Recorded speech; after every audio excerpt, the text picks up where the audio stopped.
మీ business ఏదైనా మీ ఊర్లో promotion చేయాలంటే అది సుమన్ టీవీతోనే సాధ్యం. ఇప్పుడే సంప్రదించండి.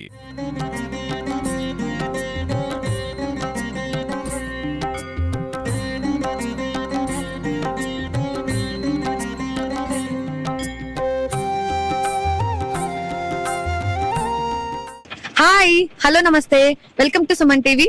నేను మీ సుకన్య. మన భారతదేశంలో ఉన్న టెంపుల్స్ లో చాలా అంటే చాలా విశిష్టతలు ఉంటాయి. అందులోనూ ఆంధ్రప్రదేశ్ లో ఉన్న టెంపుల్స్ లో అయితే ప్రత్యేకంగా ఇంకా చాలా విశిష్టతలు ఉంటాయి. అలాగే ఈ రోజు మనం నెల్లూరు జిల్లా లింగసముద్రంలో ఉన్న తిరుమని శెట్టి కోటయ్య గారి సమాధి అని చెప్పేసి అంటారు. ఇక్కడ ఈ టెంపుల్ లో అయితే ఉన్నాము. ఇక్కడైతే మరి చాలా అంటే చాలా విశిష్టతలు ఉన్నాయి. మెయిన్ గా ఇక్కడ చెప్పుకునేది ఏంటి అంటే తేలుకాటుకు కానీ పాము కాటుకు కానీ గురైన వాళ్ళని ఇక్కడికి తీసుకొచ్చినట్లయితే ఆ మనిషి వైద్యం లేకుండానే బతుకుతారంట.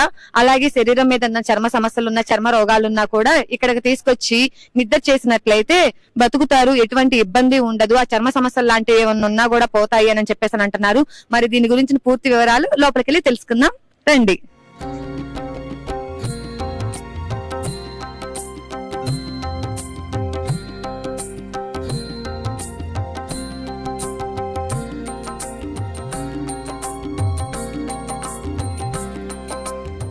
సో మనం టెంపుల్ లోకి అయితే అడుగు పెట్టేశాము.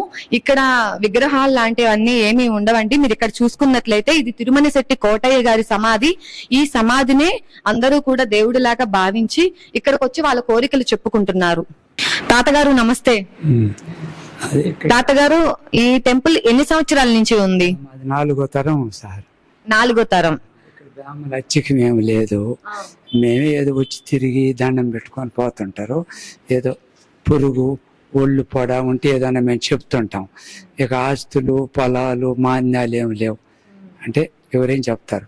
మేము ఒక 9 కుటుంబరాలు ఏదో అట్ట కొన్ని సందాలు బంధాలు వేసుకొని ఎన్ని కట్టుకొని చేసుకుంటా పోతున్నాం అనుమతిగా. మా ఈ మండలాల్లో వచ్చి పోతా ఉంటారు. మేము ఏదో చెప్తాం, వాళ్ళ దండం పెట్టుకొని ఆయనే మంత్రి చేస్తారు. ఇట్లా పోతుంటాం.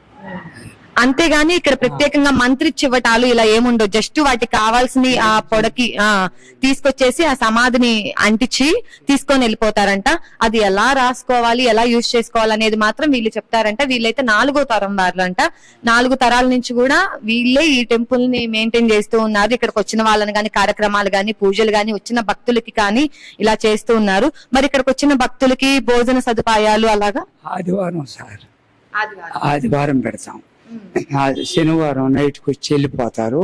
ఆదివారం వచ్చే వాళ్ళకి భోజనం పెడతాం. వండి ఏదో ఇందాక దాకా పెట్టేసి అది 2 ఏళ్ళ నుంచి పెడుతున్నాం. ఏదో తల అంతా పెట్టేస్తే తిని వెళ్ళిపోతారు.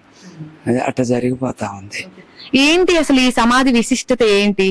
అదే ఏదన్నా పురుగు పైరుకి ఇసుగు జల్లుకున్న తెగుళ్ళు అయిపోతాయి. ఒక పురుగు ముట్టి చేసుకొస్తే వాళ్ళ కళ్ళలు లేస్తాం. మేము ఆ నైట్ ఉంటాం. ఒకరు తగ్గినాక వెళ్ళిపోతారు. అంతే, మేమే చేస్తాం. అవి ఇక్కడ పడుకుంటారు, తెల్లారి వెళ్ళిపోతారు. పట్టిమై చెబుతాం, మేము చెబుతాం. ఇక్కడ ఇంకా ప్రత్యేకంగా పూజలు ఎలాంటి టైంలో జరుగుతాయి? ఆదివారమే సార్. ఇంక ఈ 5 రోజులు ఒట్టిగా పెద్దగా రారు. ఎవరైనా పడుకునే వాళ్ళు రాత్రి వస్తారు. ఇందాక భక్తులు అనుకుంటుంటే విన్నాం శివరాత్రి ఉత్సవాలు ఇక్కడ బాగా జరుగుతాయి అనేసి అని అన్నారు. శివరాత్రికి మామూలుగా బండ్లు అవి కట్టుకొని వస్తారు. మామూలుగా ఏం జరగదు ఇక్కడ. ముగిల్చెర్ల కూడా అదే కదా, ఇక్కడ కూడా అట్నే. ఇక ఖర్చులు వచ్చినాయి మేమే. భక్తులు వేసిన చందాలు హుండీలో ఖర్చులు చేస్తాం. గవర్నమెంట్ నుంచి మీకు ఎటువైపు సదుపాయాలు అందుతున్నాయా? లేదు, వాళ్ళే మనకి ఎవరు. మరి మీరు గవర్నమెంట్ ఏమన్నా అడగాలనుకుంటున్నారా? అంటే గవర్నమెంట్ కానివ్వండి, డొనేషన్స్ కానివ్వండి. సార్, మేమేదో ఇక్కడ కూలినాలు చేసుకుంటా ఇక్కడ చేసుకుంటా ఉంటాం. ఈ 9 ఏళ్ళ వాళ్ళం. అది ఆయనకు సంబంధించిన వాళ్ళం అంతే. ఆయన కుటుంబీకులు మాకు మా వారసులే. ఆయనకు కూడా పెళ్లి లేదు, మామూలుగా ఏదట ఈ ఇసుక తెచ్చుకొని అక్కడ పాదాల దగ్గర పెట్టుకొని మన ఊరికి పోయినట్టు కొద్దిగా కలుపుకోవచ్చు. ఇంట్లో పెట్టుకోవచ్చు. మీ పైరు ఉందనుకో, కొద్దిగా పైరుకి చల్లుకొని ఇంటి చుట్టూ పూల చెట్లు, తేలు, పాములు రావు. అది మిగిలింది దేవుడి పటాలు కాడ పెట్టుకోవచ్చు.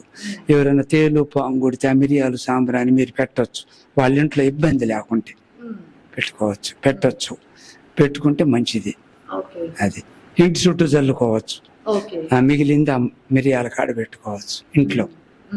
ఇబ్బంది అయినప్పుడు వాడకూడదు. ఒక రోజు ఎక్కువే. అంతే.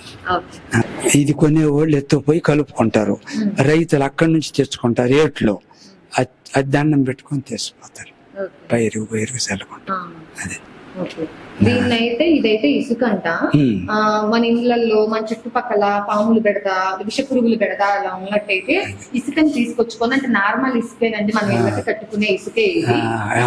ఇసుకని తీసుకొచ్చుకొని దాన్ని ఈ సమాధికి తాకిచ్చేసేసి ఇంటికి తీసుకెళ్లిపోయి ఇంటి చుట్టూ చల్లుకుంటారంట. పొలాలు ఉన్న వాళ్ళైతే పొలాలలో, ప్లేసుల్లో ఎక్కడైతే మనకి విష పురుగులు అవన్నీ కనిపిస్తున్నాయో అక్కడికి తీసుకెళ్లేసి ఈ ఇసుకని అయితే చల్లుకుంటారంట. అప్పుడు పాములు బెడద గాని, విష పురుగులు బెడద గాని ఉండవు అని చెప్పేసి అయితే తాతగారు అంటున్నారు. ఈ తిరుమల శెట్టి కోటయ్య గారు అనే వాళ్ళైతే దేవుడైతే కాదండి. అంతకు ముందు ఈయన పెద్ద పెద్ద మహర్షుల దగ్గరికి, ఋషుల దగ్గరికి వెళ్లి నాటు వైద్యాలు, ఆయుర్వేద వైద్యాలు, ఇలా పాము కాటికి, తేలు కాటికి, చర్మ వ్యాధులకి అలాగా వైద్యం నేర్చుకొని వచ్చారంట. ఆ తర్వాత అనుకోకుండా ఈయన ప్రమాదవశాత్తు చనిపోయిన తర్వాత ఆయన్ని ఈ ప్లేస్ లోనే పూడ్చిపెట్టడం జరిగింది. ఆ తర్వాత వేరే వాళ్ళకంటే ఈ కుటుంబీకులకి కలలో కనిపించి, నేను ఇక్కడే ఉన్నాను, ఇక్కడ నన్ను సమాధి చేయండి, ఎటువంటి రోగాలు ఉన్నా కూడా నా దగ్గరకు వచ్చి నన్ను తాకి వెళ్ళినట్లయితే నేను ఇక్కడుండి కూడా నా పనితనాన్ని నేను చూపిస్తాను అని చెప్పేసి అయితే వరమిస్తారంట. ఆ తర్వాత వీళ్ళు నిజమా కాదా అని చెప్పేసి వచ్చి చూసుకున్నప్పుడు భక్తులకి నిజంగానే అలా జరిగిందంట. పాము కాటికి గురైన వ్యక్తిని తీసుకొచ్చి ఈయన సమాధిని తాకిచ్చినప్పుడు ఆయన ఎటువంటి ఇబ్బంది లేకుండా బ్రతికాడంట. అప్పటి నుంచి ఇక్కడ ఈ లింగ సముద్రం వాళ్ళు, చుట్టుపక్కల గ్రామాలకంతా కూడా ఈ వార్త తెలిసి చుట్టుపక్కల ఉన్న ప్రజలందరూ కూడా ఇక్కడికి వస్తూ ఉంటారంట. అలాగే ఇది తిరుమల శెట్టి కోటయ్య గారి సమాధి అనే పేరుతో టెంపుల్ గా ప్రసిద్ధిగాంచింది. మరి ఇక్కడ దూర ప్రాంతాల నుంచి వచ్చిన భక్తుల కోసం అయితే ఇక్కడ వసతి ఏర్పాట్లు కూడా చేస్తున్నారు. అలాగే ఇక్కడ వసతి ఏర్పాట్లు అనంటే ఎలా ఉంటాయి అనంటే, ఇక్కడ మీరు చూస్తున్నారు కదా, రేకుల షెడ్ వేశారు. ఇక్కడంతా కూడా ఈ గుడి చుట్టూ కూడా వచ్చిన జనాలందరూ కూడా పడుకుంటారంట. ఆ తర్వాత నిద్ర చేసేసి మరుసటి రోజు వెళ్తారంట. ఇది ఎక్కువగా శనివారం నైట్ వచ్చి నిద్ర చేసి ఆదివారం మధ్యాహ్నం ఇక్కడ భోజనాలు పెడతారు, అన్నదానం జరుగుతుంది. ఆ అన్నదానం జరిగాక మళ్ళీ స్వామిని దర్శించుకొని వెళ్తారండి అని అంటున్నారు. అలా దర్శించుకొని నిద్ర చేసి వెళ్ళినట్లయితే వాళ్ళకి చర్మ సమస్యలున్నా, ఎటువంటి రోగాలు ఉన్నా కూడా అవి నయమైపోతాయి అని చెప్పేసి అయితే ఇక్కడ ప్రజల నమ్మకం. అంతేకాదండి, ఇక్కడ ప్రతి ఆదివారం కూడా 2 సంవత్సరాల నుంచి ఇక్కడ అన్నదానం చేస్తున్నారు. చాలా మంది భక్తులు వస్తారండి. దాదాపు ఒక 300-400 మంది భక్తులకైతే మేము ఇక్కడ అన్న సదుపాయాలన్నీ ఏర్పాటు చేస్తున్నామని చెప్పేసి అని అంటున్నారు. మరి దూర ప్రాంతాల నుంచి వచ్చే వాళ్ళకు కూడా మేము ఈ ప్లేస్ అంతా కూడా నిద్ర చేయడానికి అవకాశంగా కల్పిస్తున్నాము. ఇక్కడ ఎటువంటి భయాలు ఉండవు. ప్రతిదీ కూడా సీసీ కెమెరాల పర్యవేక్షణలో జరుగుతుంది. మాకు ఎటువంటి గవర్నమెంట్ నుంచి డొనేషన్స్ కానీ, సహాయ సహకారాలు కానీ లేవు. ఇది మాది 4వ తరము. మేమంతా 8 మంది అన్నదమ్ములము. మేమంతా దీన్ని కలిసి చూసుకుంటున్నాము. భక్తులిచ్చే కానుకలతోటి, జనాలు ఇచ్చే చందాలతోటి ఈ గుడిని మేము నిర్వహిస్తున్నాము అని చెప్పేసి అయితే భక్తులు అంటున్నారు.